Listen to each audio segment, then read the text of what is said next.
మీ పార్టీలో రౌడీలకి తక్కువ లేదు. 60-70% మంది రౌడీలు రాజ్యం వెళ్ళారు కాబట్టి ప్రభుత్వ భూములు అప్పనంగా కాజేయబడ్డాయి. రౌడీజం చేసి, గుండాయిజం చేసి, సిటీ పక్కల ఎమ్మెల్యేలు, ఎమ్మెల్సీలు ప్రభుత్వ భూములు, చెరువులు, కుంటలు కబ్జా చేసిన చరిత్ర మీది. అందుకే నేను ఇతోపలతో కేటీఆర్ గారికి, నేను రాజకీయాల్లో ఉన్నారు, వాస్తవాలు తెలుసుకోండి.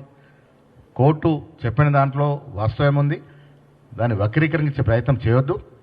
కోర్టు ఏదైనా డైరెక్షన్ ఇస్తే, న్యాయస్థానం ఏ డైరెక్షన్ ఇచ్చినా కాంగ్రెస్ పార్టీ చేయడానికి సిద్ధంగా ఉంటుంది. మీలాగా ఎగవైతే ధోరణి మాది లేదు. వాస్తవాలు చెప్పుకునే ప్రయత్నం జరుగుతూ ఉంది. కేసు కోర్టులో నడుస్తూ ఉంది. సుప్రీంకోర్టు కూడా వాస్తవాలు తెలుసుకునే ప్రయత్నం చేస్తూ ఉంది. ఇది సున్నితమైన అంశం కాబట్టి అన్ని పరిశీలిస్తూ ఉంది.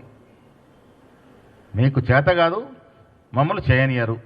ఉద్యోగాలు వస్తాయి, 5 లక్షల ఉద్యోగాలు వస్తాయి బాబు, ఈ 400 ఎకరాలు వాడుకుంటే మీకు మంట, కడుపు మంట. పోనీ దాంట్లో డబ్బులు తెచ్చి ఎవరన్నా మా సొంత ఇళ్ళకు వాడుకున్నామంటే అది కాదు. రైతు రుణమాఫీ చేయడానికి 10,000 కోట్లు పెట్టినాం. ఆ రైతులకు రుణమాఫీ అయితే మీకు కడుపు మంట. అన్నిటికీ మించి నాకు కేటీఆర్ గారు హరీష్లో ఒక జవాబు చెప్పాలి. నాకు మీ ద్వారా మళ్ళీ అడుగుతా ఉన్నాను. 400 ఎకరాల మీద చర్చ పెట్టుకుందాము.